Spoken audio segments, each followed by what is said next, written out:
Hi everyone, welcome to Math Learning Hub, a hub for everybody who loves math. So I'm Chanya, and today y'all will be learning how to add and subtract fractions using the cross multiplication, or as some other people call it, the butterfly method. So this method works if you have very small fractions and the denominators, they're either very small or they don't have anything in common. Okay, so let's just dive in. So one idea that will be central to this approach is this idea of cross multiplication. So this idea went over in my comparing fractions video as well, if you would like to check that out. But essentially what it is basically you're multiplying the denominator of one fraction to the numerator of the other. And you do that for both fractions. As you can see here, the arrows are pointing in which direction the multiplication will go. So when you add and subtract fractions, your first step is to basically cross multiply, right? So I'm going to do that here. So for 1/3 plus 5/7, I'm going to cross multiply. So I'm going to do 7 times 1, which is going to be 7, right? I'm going to write it here.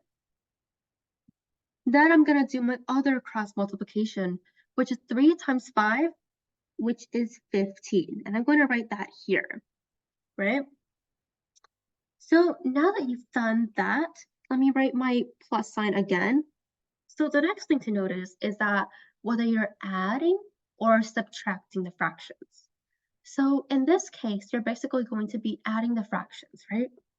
So you take the products from the cross multiplication and you add them, right? And that's going to be your numerator of your fraction. So what's the denominator of your fraction now?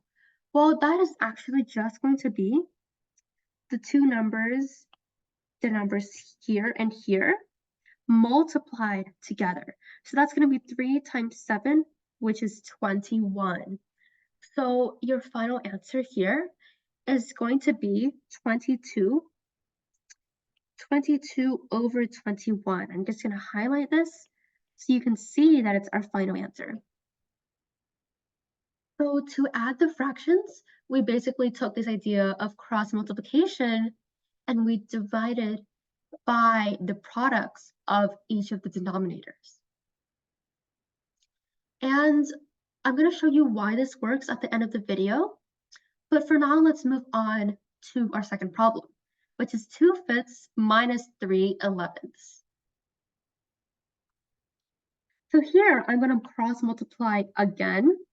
So I'm going to take 11 times 2, which is 22.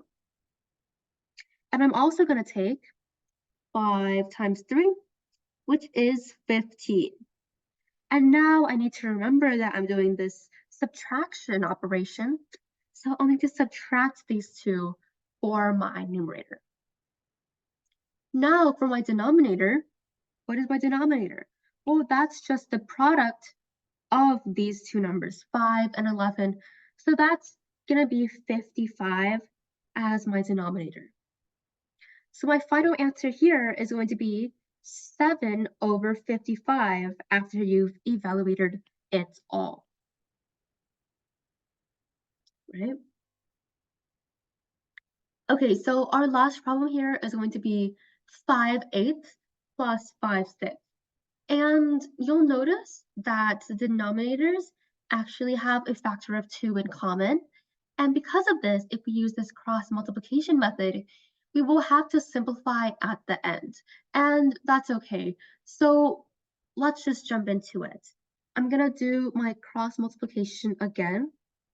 This is going to be 5 times 6, which is 30.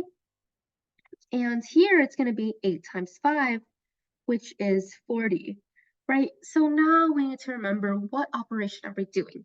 Well, we're actually adding these two fractions.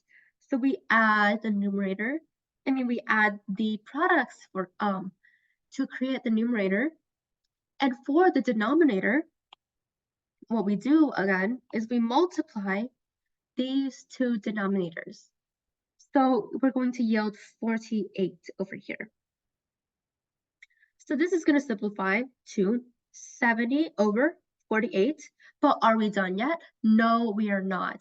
Because we realize that 70 and 48 have a factor of 2 in common. So what we're going to need to do here is divide both sides by 2 to simplify. So this is going to be equal to 35 over 24 after dividing both sides, both the numerator and denominator by 2. So this is going to be your final simplified fraction. Okay, so this idea of cross multiplication, I've explained a little bit about why cross multiplication works in my comparing fractions video, and it basically creates two numbers or two fractions, I should say, with the same denominator.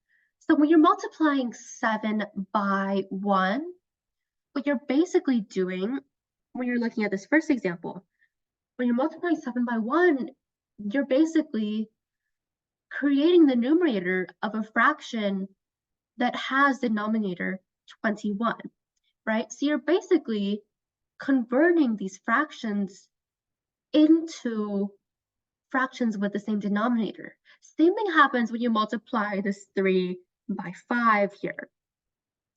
You're basically creating the numerator of a fraction that has denominator 21. And 21 is this common denominator. And this is why you can add these two products from your cross multiplication. And this is why you have this denominator that's the product of the two numbers. It's because you're essentially creating equivalent fractions, and not equivalent fractions, but fractions with equivalent denominators, and you're adding them together. And this is why this method works.